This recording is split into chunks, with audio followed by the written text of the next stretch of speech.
friends, welcome to pre-market update. Now friends, first moving on to global indices update. What we saw, Dow and the S&P were down. Dow was down almost 0.5%, while S&P was down 0.17%, while FTSE yesterday ended just with losses of 0.46%. S&P and Dow closed lower and the Nasdaq advanced on Wednesday as investors digested the latest round of earnings, while a drop in oil prices weighed on the energy sector. At this point in time, most of the Asian indices are trading up, but with cautious optimism. Now, key data to watch today in US is the jobless claims data and the Bloomberg consumer confidence data. Now friends, moving on to Indian markets update. Yesterday Indian market ended on a flattish kind of note. However, there was a lot of volatility and market was swinging between gains and losses because of geopolitical tensions and also because of H1B, what US is going to do on the H1B visa program. So as a result, there was a lot of uncertainty in the market. SGX at this point in time is trading down almost 8 points. However, as I already suggested, that Asian indices are trading up around Nikkei and Hang Seng and up with gains of almost 0.3%. However, there is a lot of cautiousness in the markets.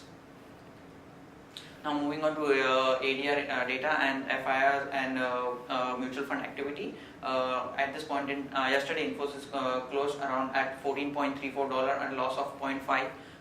Wipro ended 1% up at $9.83. HDFC Bank remained unchanged in dollar terms. ICICI Bank closed around $8.49. It was down sharply with losses of 2.5%, and Dr. Reddy was up 0.5%.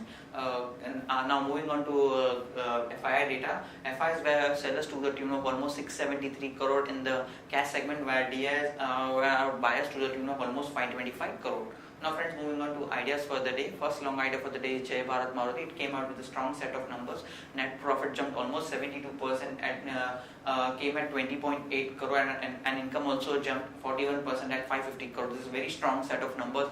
Action to be taken is long Jai Bharat Maruti. Stop loss is placed at 427, will be targeting levels of 449 and 458. Now friends, moving on to news update front. Network 18 board gives in principle not to sell, transfer food engine burp. Government scraps export cap on organic wheat, edible oil, sugar and non-basmati rice. As per government sources, government is planning to sell around 10% stake in IRCTC. NTPC board approves upsizing 4 billion MTM program to up to $6 billion. Apollo Hospital has shown interest in acquiring Sharekhan Hospital. Glenmark gets US FDA nod for Debagetrate extralate oral capsules. Aurobindo's unit for inspection begin today and ends on 28th April. It is the largest US dedicated plant for Aurobindo Pharma, and also Aurobindo Pharma gets 6 observation for its from US FDA for its Unit 3 plant in Hyderabad. Treehouse promoters Rajesh Bhatia has been expanding. SEBI EOV close on heels. Tata Motors launches AMT buses priced at around 21 lakh. Nalco gets green nod for 4,000 crores expansion phase. Diwan Housing Finance misses majority stake in Aadhar Housing Finance. Positive property to raise around 1,500 crores by selling office assets. 41% of Coal India sample minerals downgraded. Update on India Cement. NLCT approves merger between Trinetra Cement and Trishul Cement products with company. Tata Steel seeks export opportunity in Southeast Asian markets. Steel making cost goes up by approximately 8,000 per ton on higher input cost. Bosch to invest approximately 1,000 crore on plant and machinery. ITC to launch new products segments to topple Nestle, Britannia in packaged food industry. Telecom regulator tried keen on determining fair tariff. Update on Indian IT services. Indian IT services companies can now breathe easy for the moment, with US President Trump choosing not to push for legislative changes in the country's visa program for technology workers in the latest executive order. Mahindra & Mahindra has launched XUV500 with updated equipment with additional features such as infotainment system with Android Auto, connected apps, EcoSense and emergency call. According to the company, these new and advanced features will provide consumers with improved connectivity, convenience and entertainment options. Update on JP Associates. RBI asked some banks to make 25% provisioning against exposure to JP Associates. The country's largest bank, State Bank of India, and biggest private sector bank, ICICI, are among the major lenders to JP Associates. Now friends, moving on to result update, RS Software announced its numbers. It posted a loss of 3.6 crore versus last year's figure a loss of 4.2 crore. Now net income was down approximately 1.9% at 17 crore versus last year's figure of 18.1 crore.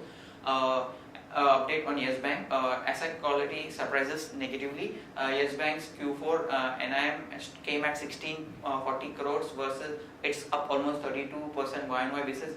NIM came at 3.6% versus 3.5% quarter on quarter basis. PAT came at 914 crores versus 702 crores posted last year. Gross NPA was a little bit higher at 1.52% versus 0.5 seen in the third quarter. Net NPA was also a 0.81 versus last previous quarter's NPA of 0.29%. Net NPA rise was primarily attributed to slippage of one account worth 911 crores. Now friends, the results which are going to be announced today: CRISIL expected PAT of 87 crore, Cyient expected PAT of 96 crore, Hindustan Zinc expected PAT of 2781 crore, Mastec no analyst updates, and Mindtree 106.3 crore. Advisory picks which can be suggested to long-term investors: Reliance Industries at 1369, Mahindra & Mahindra at 1260, Imami at 1010, Donier Industry at 75, and Suven Life Science at 186. Friends, that's all from Advisory Desk. Have a wonderful day ahead. Good morning friends, welcome to Derivatives Morning View. Nifty futures opened flattish amid mixed global cues. Nifty started oscillating between negative to positive territory. There was stock-specific action which was witnessed during the day. Nifty ended the day with a positive bias by around 9,135 points, up by 0.13%. Nifty cost of carry also increased to 15.79%. Put call ratio was flattish at 1.07 and India VIX was also flattish at 12.21. Nifty futures added 1.13 lakh shares of open interest, indicating long built up in Nifty futures. On the option activity front, 9200 call options saw minor reduction of around 3.5%. 9300 call option also saw minor reduction of around 5%. 9100 call options saw strong addition of around 15%. On the put activity front, 9100 put options saw minor addition of around 2.5%. 9000 put saw minor addition of around 3%. And 8900 put options saw minor addition of around 1%. Overall, market has been in the range bound territory between 9100 and 9200, which has seen the highest open interest. On the market level front, 5-day VWAP stands at 9166, higher level remains at 9166 and lower level remains at 9100 levels. SGX Nifty is indicating a minor negative by around 6 points at around 9,129 levels. Stocks with positive bias for today are TVS Motors, CESC and DCB. Stocks with negative bias are Hindustan Zinc, Wipro and Tata Steel. Securities in the ban period for today are Bharat Financial, HDIL, Indiabulls Real Estate, Infibeam, IRB, Jindal Steel and Power, JP Associate, JSW Energy, Reliance Capital and Ujjivan. On the FI activity front, index futures were net sellers by around 1027 crores. Index options was net buyers by 807 crores. Stock futures were net buyers by around 269 crores and stock options were net sellers by around 64 crores. That's it from the derivative desk and pre-market presentation. Thank you and have a wonderful trading day ahead.